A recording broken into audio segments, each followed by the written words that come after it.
Eto na po, impeachment na tayo mga kababayan. Talo to, di ba?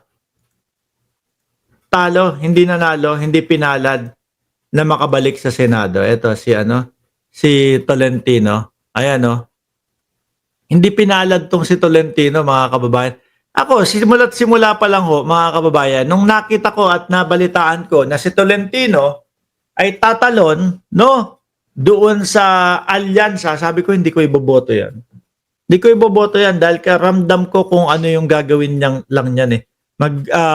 Magba-butterfly, pupunta doon sa alyansa para palakasin yung kanyang kandidatura. Pag nakikita niya kung saan malakas, doon siya makikisapi. Pero pagtapos mga kababayan, balik din po ito sa mga Duterte. Sabi ni Pambansang Nanay, Survivor 379, mabuti at natalo yung lintik na yan. Sabi dito, Tolentino moves to dismiss BP impeachment on Tiveros.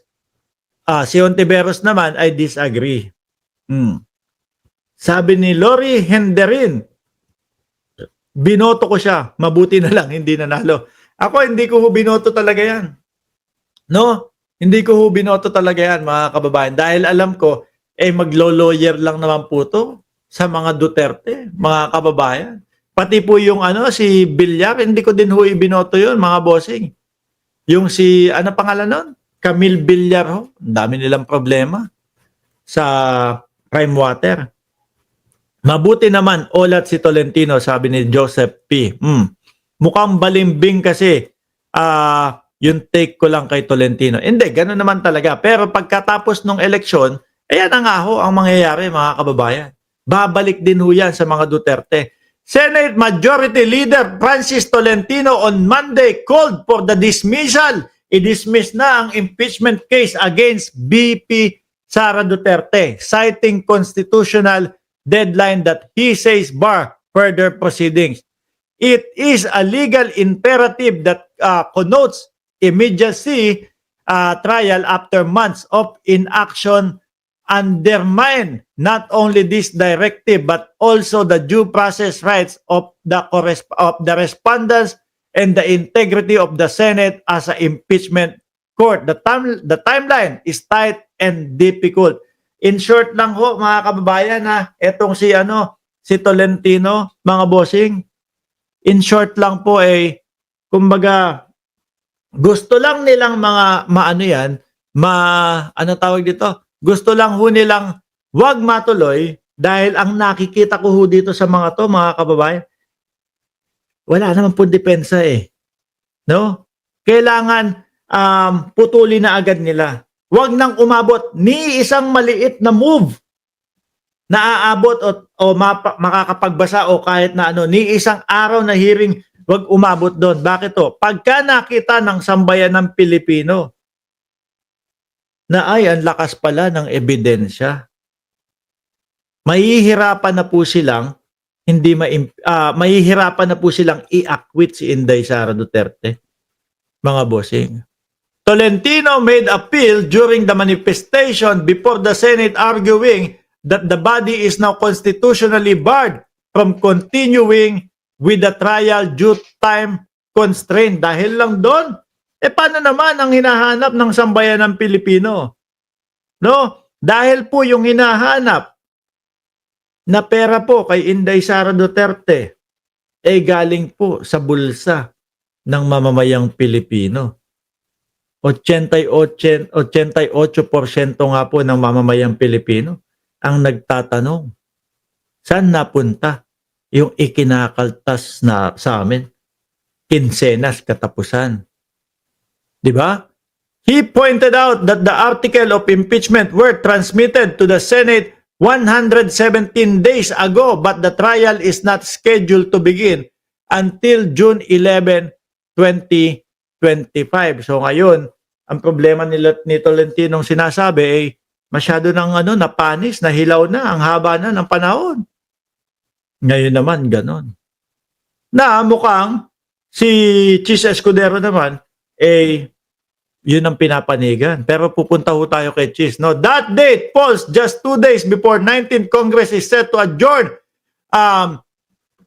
ano to? Signed die, no? Tolentino cited Article 11, Section 3, Paragraph 6 of the 1987 Constitution, which state the Senate must proceed to trial forthwith. A word he interpreted means immediate and without delay. Yun nga po talaga dapat, mga kababayan. Pero ano ginawa ni Cheese? Dinelay ng dinelay ho. No? Una buwan, pinagbigyan ng taong bayan. O sige, since nakabakasyon kayo, okay, sige, pagbigyan namin. Pero kahit na, forthwith dapat ang nangyari. Kumbaga, sa lalong madaling panahon, gawin ang paglilitis. O ngayon, sila na ho ang nagbabanggaan. Di ba? Sila na po ang nagbabanggaan. Ngayon naman, ang sinasabi nila, masyado nang napanis yan. Masyado nang napanis yan. Wala, hindi na sakop ng konstitusyon niya, etc. Hindi na legal yan. Ganito, ganyan. Anak na tinapa. He argued that based on ruling in Neri versus Senate and Balag versus Senate, the Senate is not continuing body under the 1987 Constitution. Because of this, Tolentino said, Senate jurisdiction to conduct the impeachment trial expires ng June 30, 2025. Impeachment is a proceeding tied to the mandate and lifespan of the Congress that initiated. Mukhang ano na tong mga to, no? Mukhang alam na natin yung mga laruan. Di ba? Oh, i-ano mo, i-postpone mo. Tapos ako sasabihin ko naman ganito, mukhang wala na, panis na yan. Di po ba? O ikaw, i-postpone mo. Kailan ang adjourn, kailan ang balik ng ng Senate? O June 2. O sige, sabihin mo, June 2. Tapos kapag ka dumating yung panahon na yun, sasabihin ko naman, hindi na uubra. Kasi panis na. Ay, nako Lord. Ano po ang nangyayari? Ako naman ho, mga kababayan, naniniwala ako, imposible nilang mapatigil ho ito. Dahil nakikita naman po natin, mga bossing, ang komento ng mga bawat Pilipino ay talagang pag hindi po natuloy, lalabas ng Pilipinas. Pilipinas! Lalabas ng Pilipinas, lalabas ng kanilang mga bahay ho. No? Ulitin ko 88% ng mamamayang Pilipino ang gusto malaman ang kasagutan, ang gusto marinig ang kasagutan. Sabi nga nung iba okay lang sa amin na okay lang sa amin kung acquit nila si Inday Sara Duterte. Basta importante, marinig namin. No?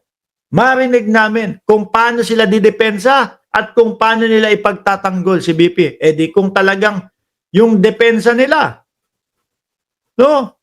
Kung talagang yung depensa nila malakas, tatanggapin namin na acquitted si Inday Sara Duterte.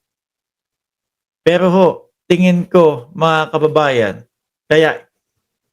kaya po inaatrasado, dahil walang depensa. Hirap idepensa. Kaya ang ginagawa po nila, dinadaan po nila sa mga ganitong mga rules. Di po ba? Dinadaan sa mga ganyang mga rules ho, mga bossing.